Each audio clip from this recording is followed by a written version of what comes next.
মৌলভীবাজারের রাজনগর উপজেলার পরিবেশগত ভারসাম্য রক্ষায় উপজেলা প্রশাসনের আয়োজনে উপজেলার বিভিন্ন সড়কে ফুলজ, ফলজ, বনজ ও ভেষজ গাছ রোপণ করা হয়েছে। সহকর্মী আক্তার হোসেন সাগর জানান, ১৯ সেপ্টেম্বর সকাল ১০টা থেকে উপজেলা প্রশাসনের আয়োজনে রাজনগর কর্ণিগ্রাম সড়ক সহ উপজেলার বিভিন্ন সড়কে বৃক্ষরোপণ করেন উপজেলা নির্বাহী কর্মকর্তা সুপ্রভাত চাকমা।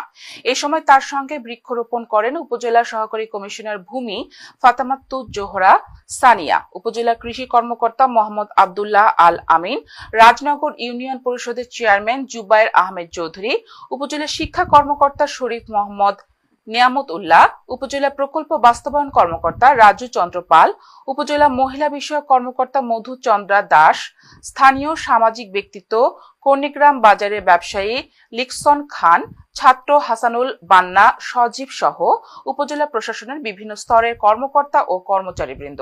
উপজেলা নির্বাহী কর্মকর্তা ইউএনও জানান, বৈশ্বিক জলবায়ু পরিবর্তনের ক্ষতিকর প্রভাব ও বিভিন্ন প্রাকৃতিক বিপর্যয় হতে দেশকে রক্ষা করতে পরিবেশ রক্ষার সর্বোচ্চ মনোযোগ দিতে হবে।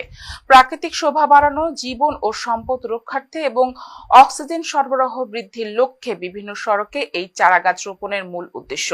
অনুষ্ঠান থেকে সবাইকে বৃক্ষরোপণের আহ্বান জানানো হয়। এই কারণে আমরা উপজেলা প্রশাসনের উদ্যোগে আমরা চেষ্টা করেছি হচ্ছে গাছও লাগাবো, সে সাথে হচ্ছে এটা কর্ণিগ্রামের যে রোডটা, এটা খুবই চমৎকার একটা রোড।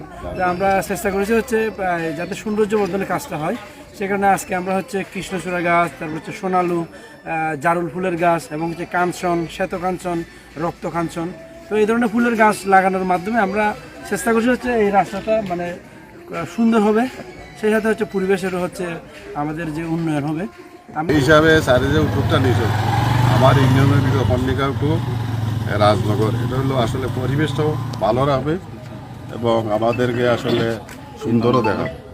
এভাবে আমরা প্রত্যেক আমরা অবস্থান থাকি, আর যদি এ ধরনের উদ্যোগ রাখি তাহলে রাজনগরটা সুন্দর হইব, রাজনগর ভালো হইব।